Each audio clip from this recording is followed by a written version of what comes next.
Hi friends, welcome back to my channel. ఈరోజు నేను noodles చేశాను.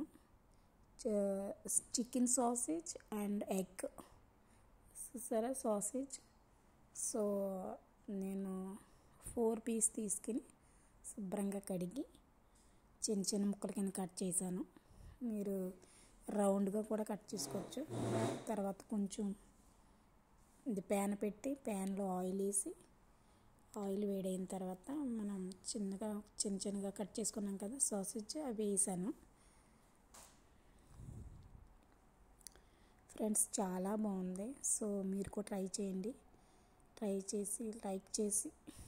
చేసిన తర్వాత లైక్ చేసి షేర్ చేయండి అండ్ సబ్స్క్రైబ్ చేయండి. Please support me. సబ్స్క్రైబ్ చేయట్లేదు చాలామంది. ప్లీజ్, ఎంతో కష్టపడి వీడియో పెడుతున్నాను. ప్లీజ్ అర్థం చేసుకోండి, ఓకేనా? సో వేడి చేసి కొంచెం ఫ్రై అయిన తర్వాత కొంచెం సాల్ట్ వేసాను. కొద్దిగానే వేసాను, ఎందుకంటే మనం నూడిల్స్ మసాలా ప్యాకెట్లో కూడా సాల్ట్ ఉంటుంది. అందుకనేసి కొద్దిగా సాల్ట్ యాడ్ చేశాను. సాల్ట్ వేసుకుని మనం ఫ్రై చేసుకుంటే ముక్కలకు బాగా సాల్ట్ పడుతుంది. కొంచెం బ్రౌన్ కలర్ వచ్చే వరకు ఫ్రై చేసుకోవాలి. ఫ్రై అయిపోయి ఆల్రెడీ. సో ఒక ప్లేట్లో తీసేసుకుని అదే ప్యాన్లో 2 ఎగ్స్ వేసాను. 2 ఎగ్స్ వేసాను. దాంట్లో కూడా కొంచెం యాడ్ చేశాను సాల్ట్. సో ఇది కూడా మరి టేస్ట్గా ఉండాలి కదా. తర్వాత నేను బాగా స్క్రాంబల్గా చేసేసాను. సో మీరు కొంచెం పీసుల కింద ఉండాలి అనుకుంటే బిగ్ పీసుల కింద కాసేపు అలా ఉంచేసి అప్పుడు తిప్పుకుంటే బాగా మంచిగా వస్తాయి, పెద్ద పీస్ కింద వస్తాయి. సో నేనైతే బాగా మిక్స్ చేసేసాను, ఎందుకంటే ఇలాగ కావాలి కాబట్టి. సో ఇది కూడా రెడీ అయిపోయింది.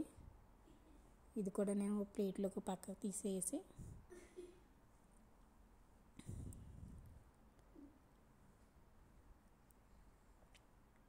అంటే నూడిల్స్ పెద్ద హెల్దీ కాదు, బట్ సమ్ టైమ్ తినొచ్చు, పర్వాలేదు. తర్వాత అది కూడా పక్కకు తీసేసి కొంచెం ఆయిల్ వేసి ఒక ఉల్లిపాయ వేసాను. అవి కూడా చిన్న చిన్న ముక్కల కింద కట్ చేసుకున్నాను. ఒక ఉల్లిపాయ.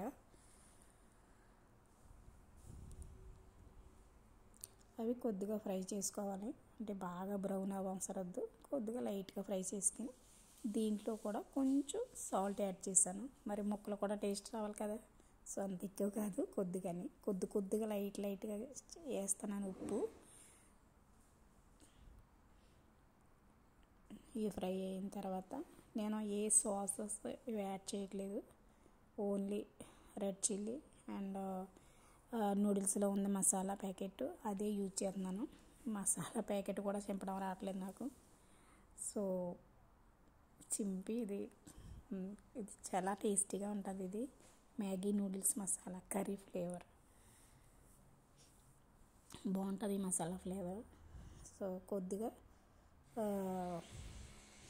వెజిటేబుల్ కూడా వేసుకోవచ్చు, క్యారెట్, క్యాప్సికమ్ కూడా.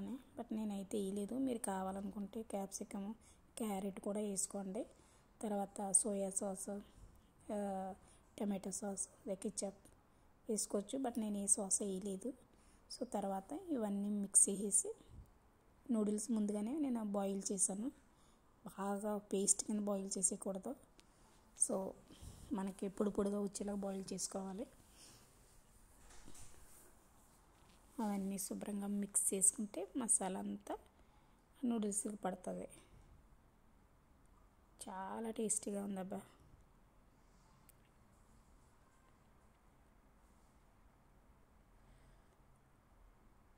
చూసారా ఎంత బాగుందో. సో ఎంజాయ్ చేయండి ప్లీజ్.